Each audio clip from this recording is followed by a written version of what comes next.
Dans un environnement de montagne très riche, la vallée de Vic-de-Sauce est très appréciée par tous les amoureux de la nature. Vous qui êtes baigneurs, pêcheurs ou tout simplement venus passer un bon moment en famille, cela n'a pas dû vous échapper. Mais ne vous fiez pas aux apparences, ces montagnes et rivières intègrent un patrimoine industriel important.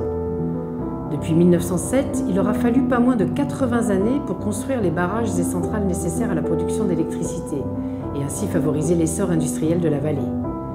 Plus haut, dans la vallée, les barrages de Niur, Izour et Soulsem alimentent en eau plusieurs centrales hydroélectriques.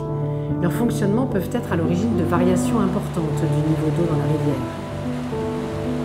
Il suffit de regarder la rivière. Son apparence calme et attrayante ne peut présenter aucun risque, pourtant il faut rester vigilant. Le risque, c'est que tout simplement, on est à côté d'une centrale hydroélectrique qui peut s'arrêter à tout moment pour des raisons de sécurité.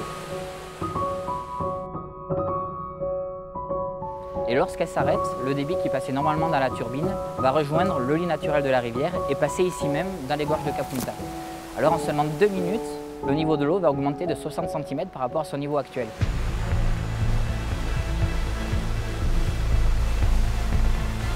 Cette montée des eaux qui est à la fois rapide et imprévisible peut mettre en difficulté une personne qui se trouve dans la rivière. Une piscine 8 par 4 avec 1,50 m de fond, ça fait à peu près 40 m3. Et vous imaginez que cette piscine, elle serait remplie en moins de 4 secondes. Donc c'est là où on prend toute la dimension vraiment de cette montée des eaux et de cette masse d'eau qui déferle en quelques minutes en fait. Une déferlante, une vague d'eau, même si on a de l'eau aux chevilles, c'est vrai que ça peut être catastrophique. Elle vous bascule en arrière et avec la force de l'eau, elle vous entraîne.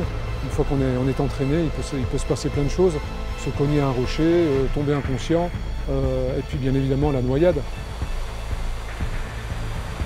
Ce ne sont pas des experts de la montagne, que ce soit un pêcheur ou quelqu'un qui vient casser la croûte au bord de la rivière.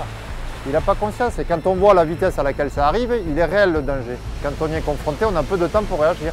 Le débit, là d'un seul coup, il y a 14 m3 seconde.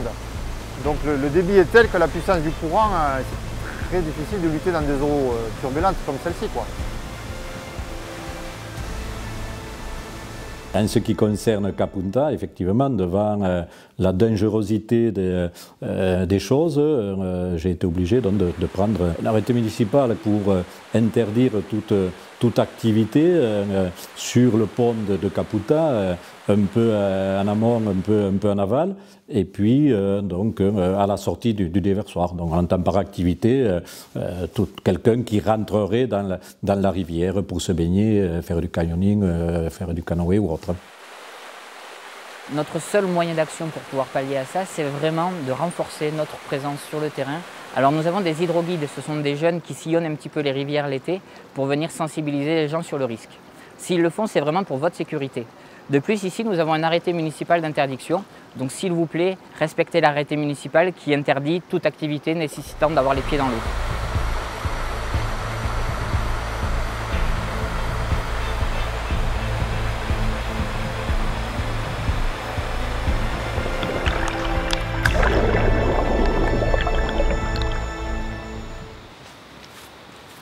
Alors la vallée du Vic-de-Sauce est vraiment très riche en ressources touristiques.